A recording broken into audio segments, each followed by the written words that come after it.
আসসালামু আলাইকুম গাইস, সবাইকে অনেক অনেক শুভেচ্ছা।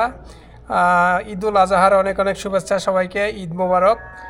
এই বিকেলবেলা ঈদের দিন এই যে বসে আছি, সাথে আছে আমাদের তুরজাউল ভাই, ইন্ডিয়ান প্রবাসী বাঙালি, এবং আরেকজন আছে আমাদের ইয়াত আলী ভাই, ইন্ডিয়ান বাঙালি প্রবাসী ভাই। তো এই যে আজকে আমরা কিভাবে ঈদ করলাম, এই তারা এই যে দুইজন প্রবাসী ভাই আছে, তারা শেয়ার করব কিভাবে ঈদটা কাটলো, আজকে সারা দিন কি করলো। তো প্রথমে ইয়াতালি ভাইয়ের কাছে জিজ্ঞাসা করতেছি, তো আজকে কি খাওয়া দাওয়া করছেন, কি রান্না করছেন? হ্যাঁ, কি রান্না করলেন আজকে, কি খাওয়া দাওয়া করছেন ঈদের দিন?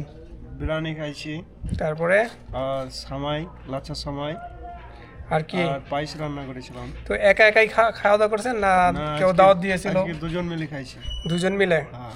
তো ঈদের দিন তো আজকে একটা বিশেষ দিন, তো কোনোখানে ঘুরতে যান নাই?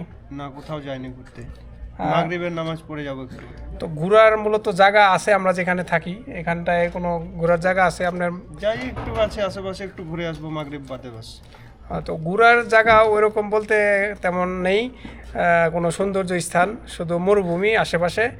ওই আশেপাশে রাস্তাঘাট এই একটু সৌন্দর্যপূর্ণ, বাস অতটুকুই ঘোরাফেরা করা যায়, সেটাই তো না? তো এদিকে আছে আমাদের তুরজাউল ভাই। তো তুরজাউল ভাই, আজকে কি রান্না করছেন, কি খাওয়া দাওয়া করছেন ঈদের দিন? আজকে নামাজ পড়ে আসছি, নামাজ পড়া বাদে লাচ্ছা সামাই খেয়েছি, লাচ্ছা সেমাই, পায়েস ছিল, পায়েস খাওয়া হয়েছে। এরপরে একটু আরাম করে বিরিয়ানি বানিয়েছি। বিরিয়ানি বানাইছেন? বিরিয়ানি কাউকে দাওয়াত করছেন নাকি? কেউ? না, দুজন ছিলাম আমরা। দুজন? হ্যাঁ, দুজনেই বানিয়েছি। বিরিয়ানি খাওয়া বাদে সালাড নিয়ে, পেপসি নিয়ে, সেটা খাইয়ে আবার পেপসি দিয়ে বিরিয়ানি? বিরিয়ানি খাইছি, তা বাদে পেপসি খাইছি। হ্যাঁ। এরপরে একটু রেস্ট নিয়ে বাড়িতে ফোন করে ঘুমিয়েছিলাম, ঘুম থেকে উঠলাম বিকেলবেলা। এখন বৈকালবেলা। এখন কই যাবেন, ঘুরতে যান না কোনোখানে? এখন যে রোদ্রে আঁচ আসছে, তাপ আসছে, এখন ঘোরা অসম্ভব ব্যাপার। নামাজ পড়ে একটু ঠান্ডা টাইমে ঘুরতে হবে, নাহলে তো খিদে পাচ্ছে না। বসে থেকে পায়ের জামটা ছেড়ে যাবে, একটু হাঁটা চলাফেরা করতে হবে। 1 ঘন্টা মতন ঘুরে আসবো। আশেপাশে তো সিটি কিছু নেই, শুধু পড়ে আছে বড় বড় রোডেই খানিক ঘুরবো গা।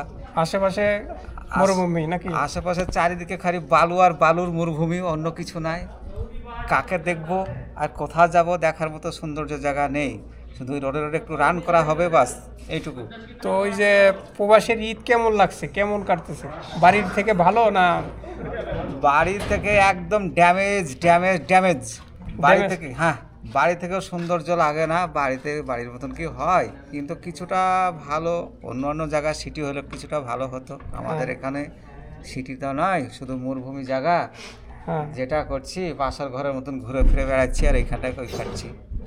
তো ওই যে ইয়াতালি ভাই, তো ঈদের দিন কেমন লাগলো, মানে বাড়িতে থেকে প্রবাসের ঈদ কেমন, ভালো লাগে?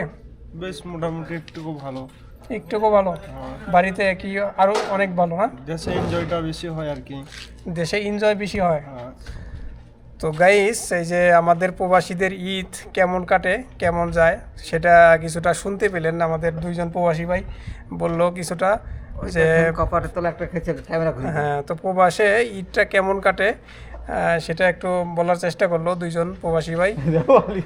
বাড়িতে থাকলে ঈদটা একটু ভালো এনজয় করা যায়, এখানে মূলত ঘোরাফেরার তেমন একটা জায়গা নেই আমাদের যেখানে আমরা থাকি।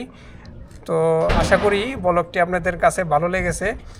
তো জানতে পেলেন কিছুটা যে প্রবাসীদের ঈদ কেমন কাটে, সেটাই একটু তুলে ধরার চেষ্টা করলাম আজকে।